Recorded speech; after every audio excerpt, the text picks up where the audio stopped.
Hey guys, bienvenue dans ma nouvelle vidéo où je vais vous présenter et expliquer quelques algorithmes. Pour cette raison, j'ai tenu à mettre en place 3 algorithmes dont le premier se présente comme suit. Déjà, c'est un algorithme nommé âge en 2100 dont le but ici est de déterminer l'âge qu'aura une personne en 2100. C'est un algorithme à structure linéaire. C'est un algorithme qui se présente vraiment sous sa forme la plus simple, avec des instructions d'entrée et sortie. Alors, pour voir comment il marche, on va essayer de l'exécuter. Par exemple, de la ligne 4 jusqu'à la ligne 8, on va voir ce qui se passe lorsqu'on entre telle ou telle valeur. Bon, à la ligne 4, quand on dit afficher, entrer l'année actuelle, par exemple, si on décide de, de l'exécuter en entrant peut-être une année actuelle, peut-être on va entrer notre année 2025. On entre 2025 là. Et que on descende à la ligne 8. Et qu'on descende, pardon, à la ligne 6 pour entrer l'âge qu'on a. Pour entrer l'âge qu'on a en 2025. Entrez votre âge. Là, on va peut-être mettre 14 ans. Puis, vous pouvez voir que l'algorithme, en fait, a tout simplement exécuté. Donc, il s'est exécuté, en fait, avec les données 2025 et l'âge que j'ai entre 14 ans. Il a juste appliqué la ligne 8. Et vous pouvez voir, on écrit là, en 2100, vous aurez 89 ans, fin de programme. Donc, c'est un peu comme ça que ce premier algorithme fonctionne. C'est son but, en fait.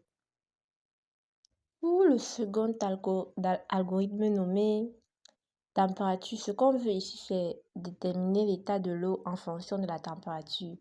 Il s'agit ici d'un algorithme à structure conditionnelle avec le si, la condition et le fin si. Donc, si on décide d'exécuter l'algorithme, par exemple, en entrant une température, disons, moins 20 degrés, on va essayer là, moins 20 degrés. Vous voyez, ce que ça va nous afficher à la fin c'est la glace. Donc, après être passé dans toutes ces conditions, c'est-à-dire que si température inférieure égale à 0, alors écrit ça, écrit glace. Si température est supérieure à 0, écrit liquide. Et si c'est supérieur à 100, écrit vapeur. Donc, quand on entre la valeur là, dans cet algorithme, ça passe par ces conditions. Et en fonction de la condition que ça respecte là, ça déduit l'état de l'eau. Pour le troisième algorithme, c'est un algorithme avec une structure itérative ou boucle, comme on a l'habitude de l'appeler. Ici, la boucle utilisée est la boucle pour. En fait, ce que fait l'algorithme, c'est de sommer les nombres allant de 1 à n. Donc, si on prend par exemple la variable n égale à 5, on verra que pour i allant de 1 à 5, l'algorithme va faire la somme des nombres allant de 1 à 5. Donc, par exemple, si j'entre le nombre 5 là, la somme, on écrit là, la somme est 15. Donc, ce que l'algorithme a fait, c'est tout simplement de faire 1 plus 2 plus 3 plus 4 plus 5. Et c'est ça qui donne 15.